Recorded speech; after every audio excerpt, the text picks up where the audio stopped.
Continue stop forward at 124 West 18th in the parking lot. Reference to ground type stand into a wall. PSD in room. Police officers such as Charley Foley are expected to pay close attention to their surroundings, become familiar with their neighborhood's features and idiosyncrasies. So what kind of things am I looking for? Things out of the ordinary, things that aren't normal. Officer Foley has been doing this job for more than a dozen years, but while driving in Tucson in 2014, he began observing an additional characteristic in his patrol areas. Something was missing, he figured out. A detail you may not have spotted yourself had you not been looking for it. I start noticing flagpoles everywhere, flagpoles with no flags on them. I counted 32 flagpoles just right within a 2-mile radius of where I was working and where I was at. So Foley came up with an idea. Why not work on getting flags for these flagpoles? Bring back the Stars and Stripes. They know you're coming. They shouldn't be down there. Foley got in touch with a co-worker on his squad, Officer Brad Clark, and Flags for the Flagless, their newly formed group, was up and flying. That's what we're about. Placing flags back on flagpoles that haven't flown a flag for a number of years. The men do this on their own time, on their days off from the police department as volunteers. Little by little, there are new old glories gracing the city, mostly in older properties where wear and tear had taken their toll. On the 4th of July, an especially significant day for the nation, Foley and Clark visit the home of the University of Arizona's Water Resources Research Center. It's the former headquarters of the Boy Scouts in Tucson, getting spruced up by a new flag. Good? Yes, sir. Tight? Yes, sir, I got it. We're good? All right, ready? Yes, sir. There was patriotism, there was a reason why those flagpoles were put up.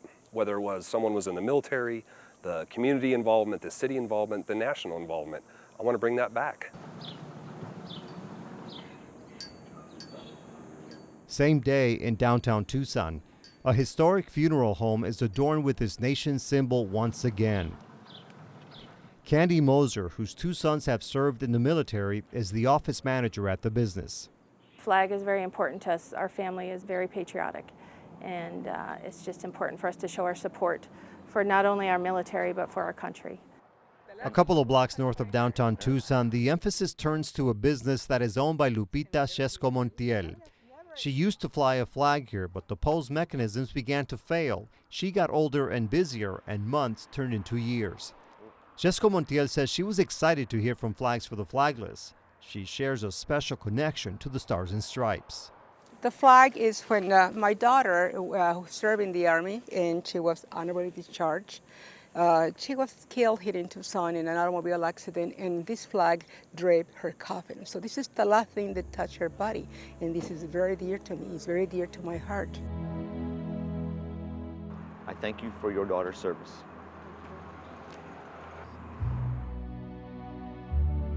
Officer Brad Clark is well aware of military service and sacrifice, for he is also a veteran.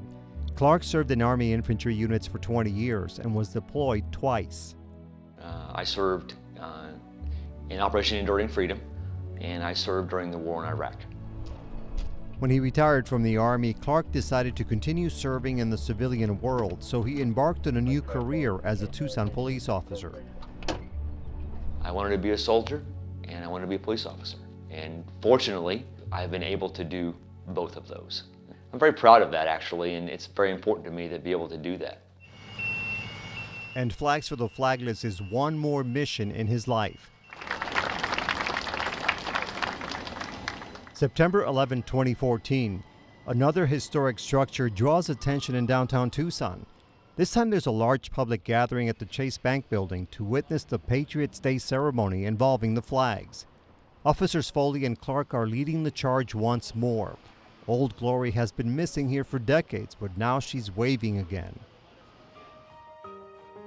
It represents all of our freedoms, all the opportunities we have here. I mean, it embraces all that. So it's so very important. And every time people drive by, they're going to see these flags.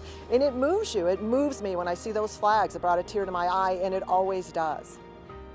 Clark and Foley hope other people are inspired so the use of flags will multiply.